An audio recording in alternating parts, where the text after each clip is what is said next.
أعوذ بالله من الشيطان الرجيم بسم الله الرحمن الرحيم سبحانك لا علم لنا إلا ما علمتنا إنك أنت العليم الحكيم اللهم صل وسلم على سيدنا ونبينا محمد صلى الله عليه وسلم أفضل صلواتك بعدد معلوماتك وبارك وسلم وصل عليه في أول كلامنا وأوسط كلامنا وآخر كلامنا اللهم يا معلم آدم علمنا ويا مفهم سليمان فهمنا ويا ملهم الملائكة ألهمنا اللهم رب زدني علما.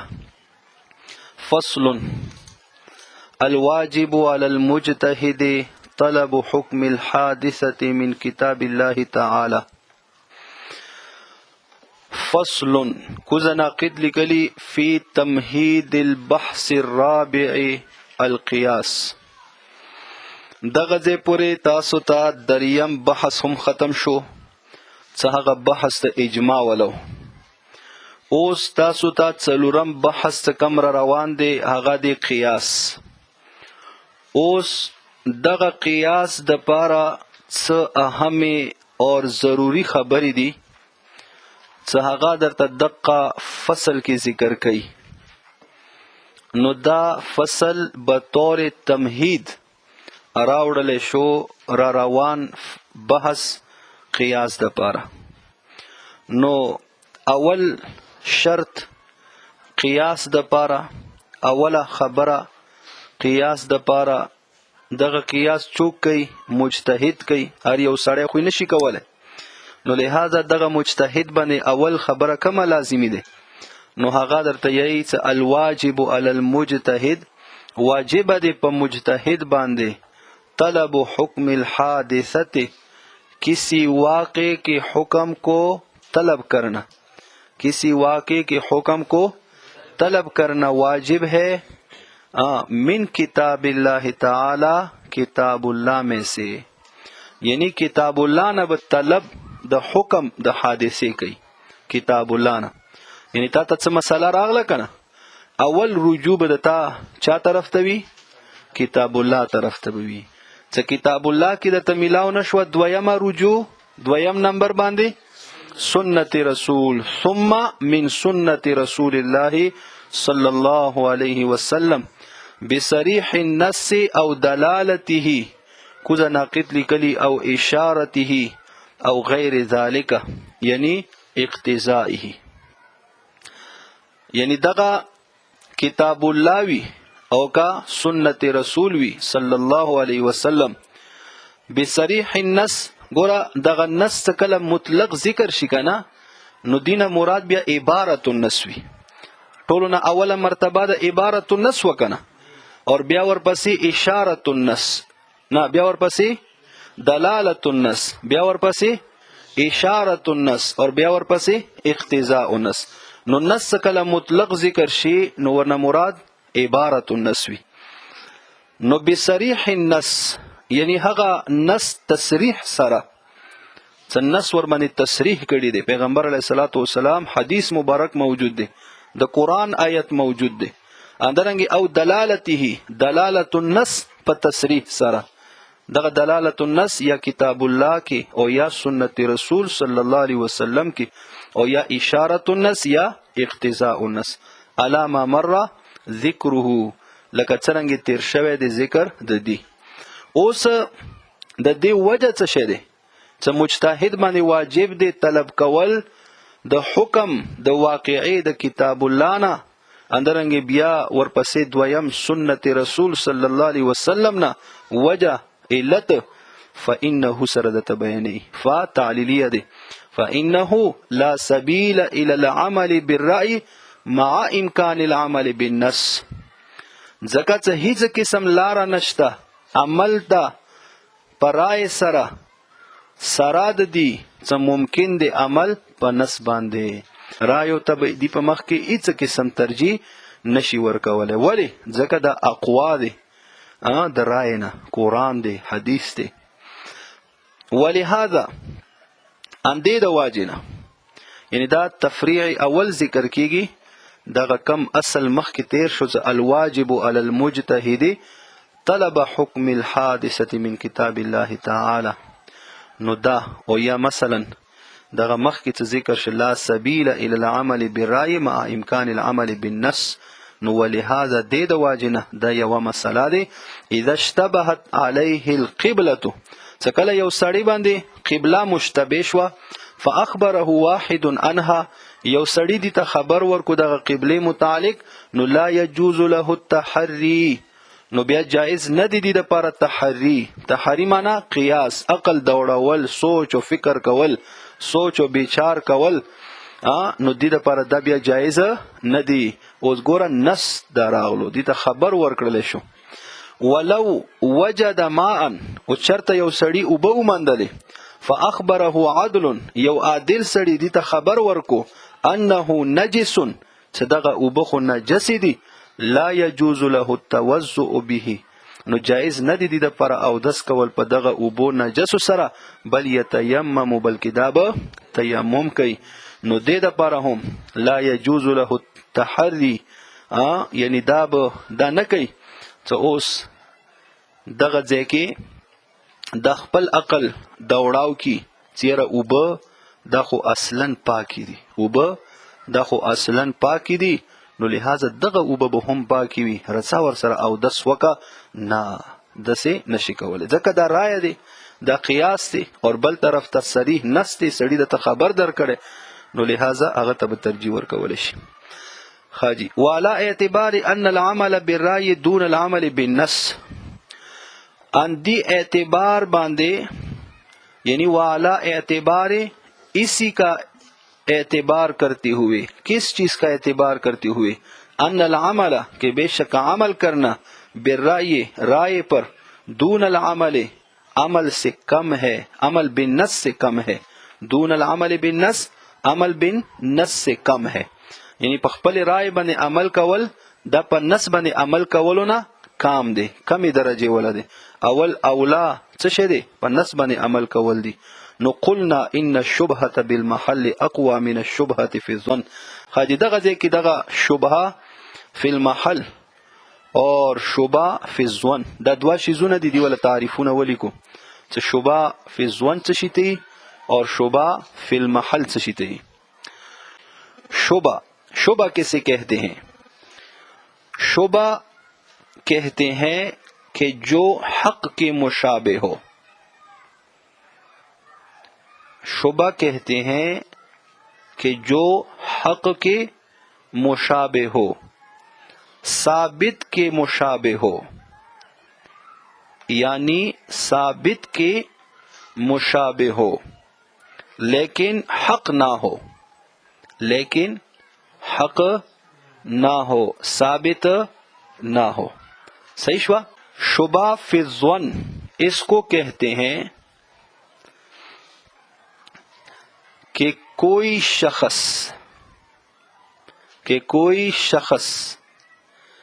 کسی مسئلے میں غیر دلیل کو دلیل سمجھ بیٹھے.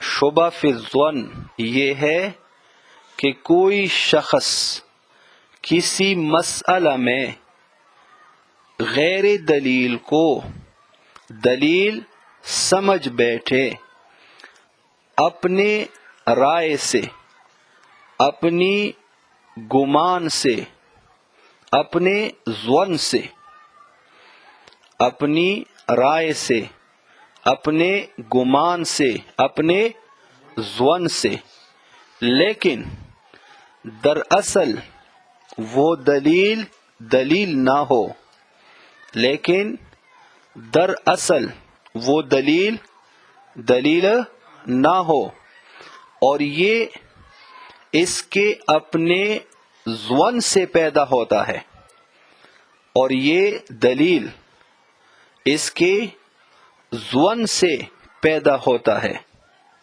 صحیح شوا. دا شبہ فی الظن دے. اس شبہ فی المحل دی تعریف لکھو. شبہ فی المحل وہ ہے جو کسی محل میں کسی نص سے ثابت ہو، کسی نص سے ثابت ہو،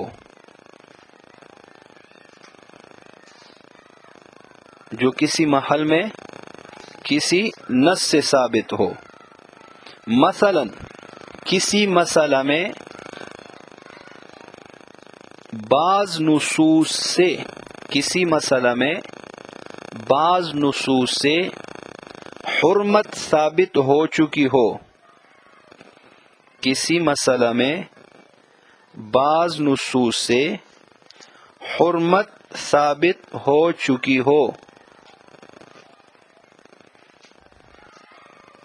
پھر کوئی دوسری نص آ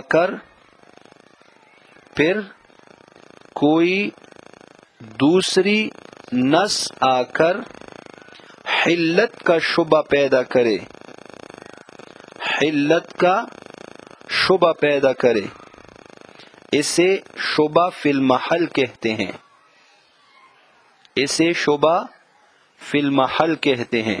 هم لیکل حاجی اوس دوی ضابطې ولیکو، دوی ضابطې دې دپاره دوی ضابطې دي. یوه ضابطه دا دی څه ضابطہ اول،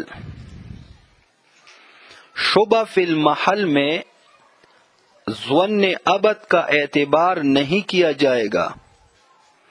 شبہ فی المحل میں ظن ابد کا اعتبار نہیں کیا جائے گا.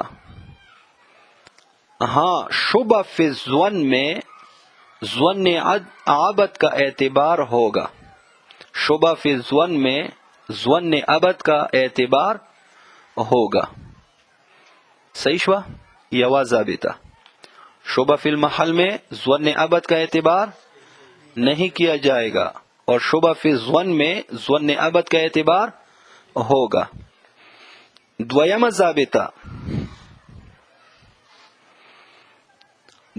ضابطہ دا دے کسی مقام میں یا کسی محل میں ظن ابد اور کسی مقام میں یا کسی محل میں شبہ فی المحل اور شبہ فی الظن جمع ہو جائے. کسی محل میں شبہ فی المحل شبہ فی الظن جمع ہو جائے تو شبہ فی المحل کو ترجیح دی جائے گی. شبہ فی المحل کو ترجیح دی جائے گی اور شبہ فی الظن ساقط ہو جائے گا. شبہ فی الظن ساقط ہو جائے گا. صحیح شو مولی سے خاجی ګوره اول تاسو ته څه ویلی سو چې شبه چاته یی چې هغه د حق مشابه وي، د ثابت مشابه وي، خو اصل وی نه، حق نه وي، ثابت نه وي. صحیح. بیا د شبه دوا قسمونه د بیان شو، شبه فی المحل اور شبه فی الظن. شبه فی المحل چاته یی چې یو مقام دی هغه کې نصوص سره حرمت ثابت شوه دی، حرمت ثابت شوه دی، بیا یو بل نص راشي هغه د حلت ولا شبه پیدا وکي، بل نص راشي هغه د حلت ولا شبه پیدا وکي، نو دې ته شبه فی المحل یی. شبه فی الظن چې یو سړی یوې مسلې کې غیر دلیل وګڼي، هغه دلیل وی نه. صحیح شو؟ اصل کې هغه دلیل وی نه، خو دغه دلیل دا هغه خپل ځوان اور د خپل ګمان او د خپل خیال پیدا کردا وي. صحیح شو؟ ځوان د واجنه دغه دلیل هغه جوړ کړی وي، یعنی محض هغه ګمان دی. دا وشوله. بیا دوی ضابطې ته بیان شوي. یوه ضابطه چې شبه فی المحل کې د ظن ابد اعتبار به نشي کوله، اور شبه فی الظن کې د ظن ابد اعتبار به کوله شي. بیا یو مقام دی، یو محل دی. دویمه ضابطه چې هغه کې شبه فی المحل شبه فی الظن جمع شوي، نو ترجیح چاته ورکولی شي؟ شبه فی المحل ته ورکولی شي، او شبه فی الظن به ساقطولی شي. صحیح شوه؟ او دغه سبق دی، دغه رترونکې عبارت ټول ورکې انداز ذکر دی. ګورو ورته والا اعتبار ان العمل بالرأی، اعتبار کرتے ہوئے ان العمل کے بے شک عمل بالرأی رائے پر دون العمل بالنص نص پر عمل کرنے سے کم ہے. قلنا منگیو ان الشبہتا بشک شبہ بالمحل شبہ فی المحل اقوا دا اقوا دے من الشبہت فی الظن دا شبہ فی الظن. الته کې بیا تاسو هغه اخیری ضابطه کې د ټکي ورسره دا یو لګولې شو د کتاب والا څه شبہ فی الظن ساقط ہو جائے گا کیونکہ شبہ فی المحل قوی ہے شبہ فی الظن سے. صحیح. حتی سقط اعتبار ظن العبد حتی کہ ساقط ہوگا اعتبار د ظن عبد فی الفصل الاول اول قسم کے اندر. اول قسم څه شی شبہ فی المحل. ومثاله مثال د دی فیما په هغه کې دی اذا وطئ جاریه ابنه لا يحد وان قال علمت انها علی حرام. خاجی اوس ګوره دغه خبره څه د پلار ولا مال جدا دی اور د زوی ولا مال جدا دی. صحیح شولا. دغه پلار ولا کم مال دی د هغه مالک چوک دی پلار دی چوک دی پلار دی دواړو ولا مالونه جدا جدا دي.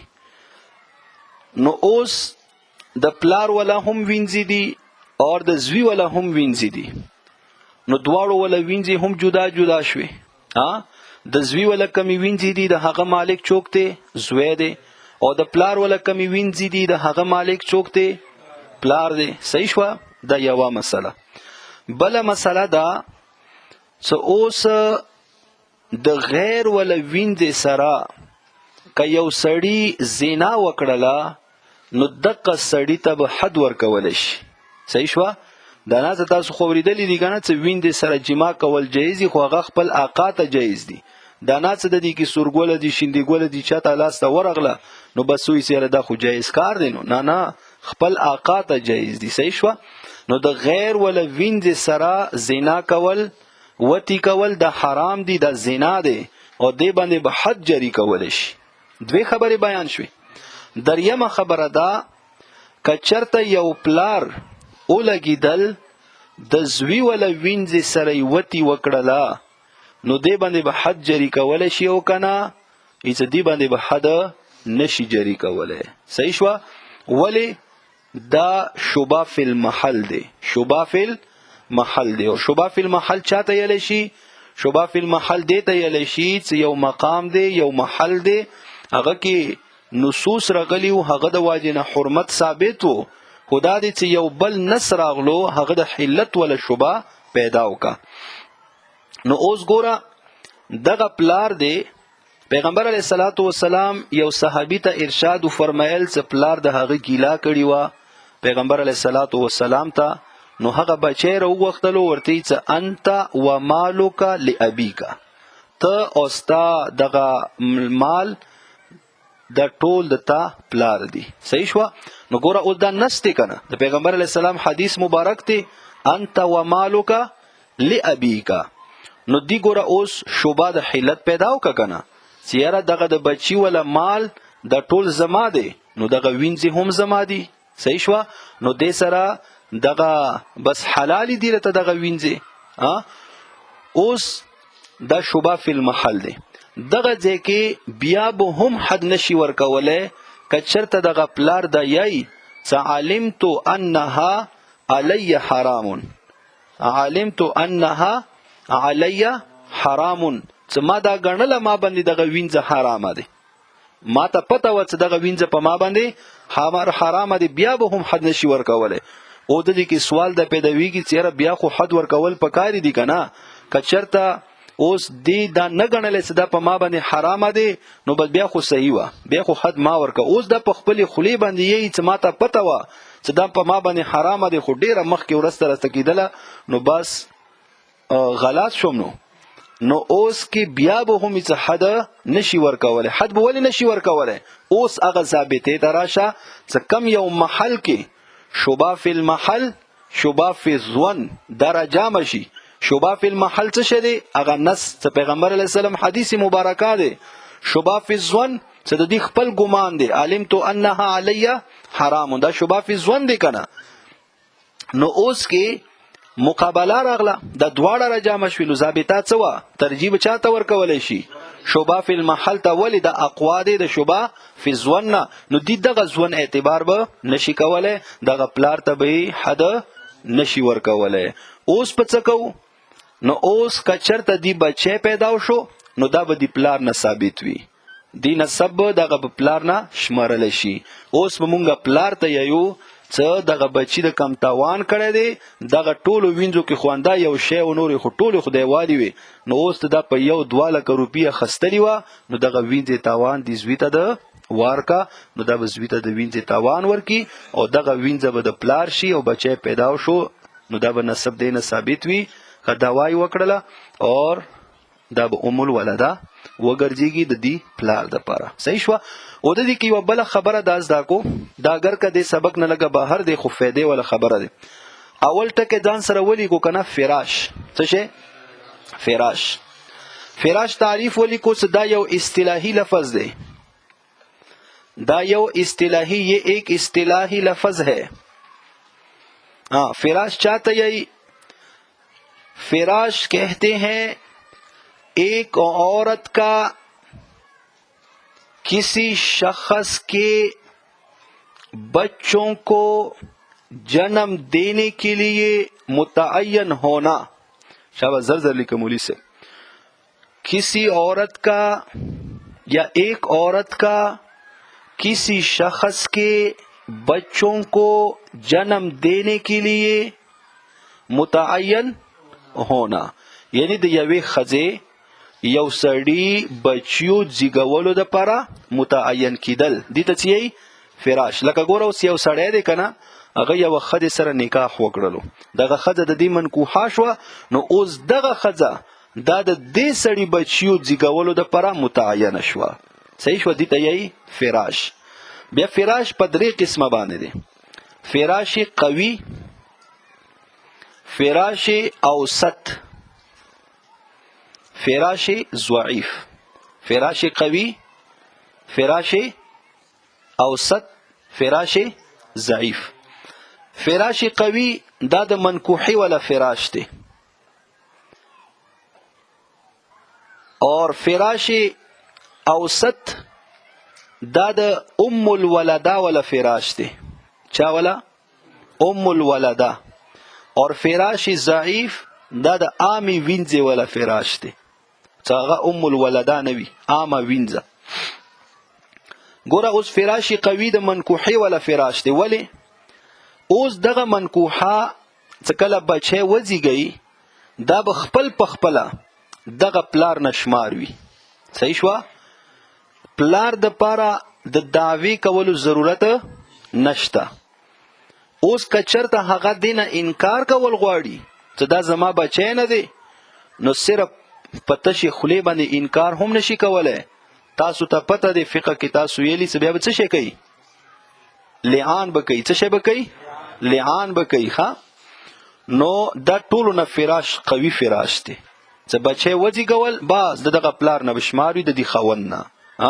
څه چاهي دا دعوا کوي او که نه کوي او که انکار کوي تش انکار باندې کار نه کیږي څه به کوي لعان به کوي دویم فراش اوسط دا د ام الولده ولا فراش دی ام الولده هغه وینځي ته یایي چې یو ځلې څه کله دی وزیږول بچی نو دغه آقا دعوا وکړه چې دغه بچی زمانه دی نو دغه وینځه ام الولده وګرځېده اوس دې د بعد چې دا بل یو بچی راوړي نو هغه به خپل په خپله دغه آقا نه شمار وي صحیح شوه دې دپاره هم د دعوې کولو ضرورت نشته د دې یل ضرورت نشته چې دا بچی زمانه دی خدا فراش اوسط دی هغه بیبي کې که هغه انکار کولو نو بغیر د لعان نه خو نه شو کولی که نه ام الولده کې بغیر د لعان کولو نه د انکار کولی شي که چېرته دا انکار کوي وایي چې نه دا بچی زمانه دی نو بالکل انکار کولی شي لعان کولو ضرورت ورته نشته اور فراش ضعیف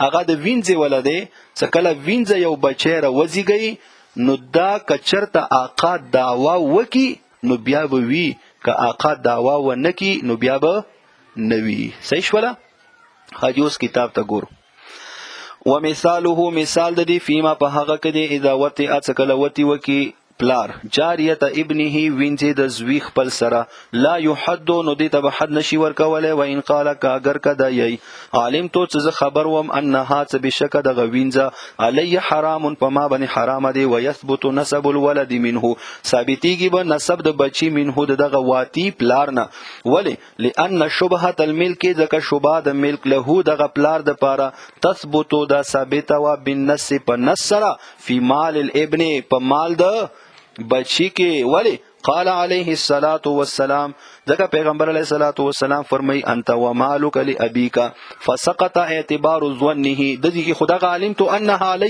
حرام دی کنه نو غلطی فسقط اعتبار ظنه ساقط شول اعتبار کول د ظن د پلار فی الحل هغه حلت کې والحرمت او حرمت کې فی ذالک په دې کې یعنی ته د واجنه صدا فی ذالک د دې کې اشاره ولیکو فی المحل په دغه محل کې صدا شوبه فی المحل دی نو اعتبار د ژوند د پلار حل او حرمت کې دا ساقط شولو اوس راشه بل مسله ولو وطئ الابن جاریه ابیه کچرته وتی وکړه بچی د پلار ول وینځ سره نو یعتبر ظنه فی الحل والحرمت نو اعتبار وکول شي ژوند دغه بچی واتی ولا په حل او حرمت کې حتی لو قال که حتی کې کچرته دا وی ظننت انها علی حرام نو یجب الحد کچرته دا وی سما ګمان خدا او چې دا په ما باندې حرام دی نو دې ته به حد ورکول شي اوس ګوره دا شوبه فی ظن دی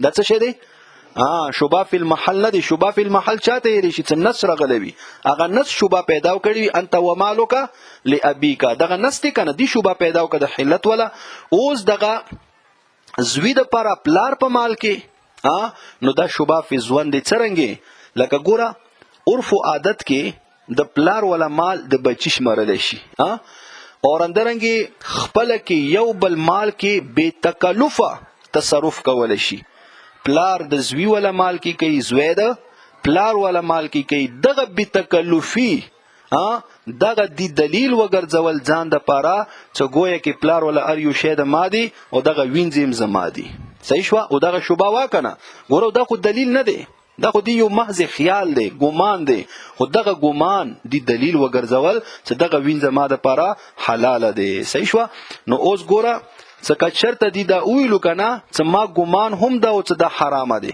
ګوره دا شوبه فی ځوان دی شوبه فی ځوان کې ضابطات څه بیان شي و چې د ځوان عبد اعتبار به کول شي د دې کې ځوان عبد څه او چې ما باندې حرامه دی نو بالکل چې تا باندې حرامه هم و ته پته هم و او بیا د کړي نو لہذا پر دی ویندي سره د زنا کړي دی نو لہذا حد به ورکول شي اوس که چرته دی دا ویلو ځواننت انها علی حلال څه ما ګمان دا او چې دا په ما باندې ما د پاره دا حلال دی نو اوس په دغه ځوان ابد اعتبار وکول شي کنه ځکه دغه شوبه خو موجوده و کنه نو لہذا اوس په دې باندې حد نشي جری کولای پوه شي به خبره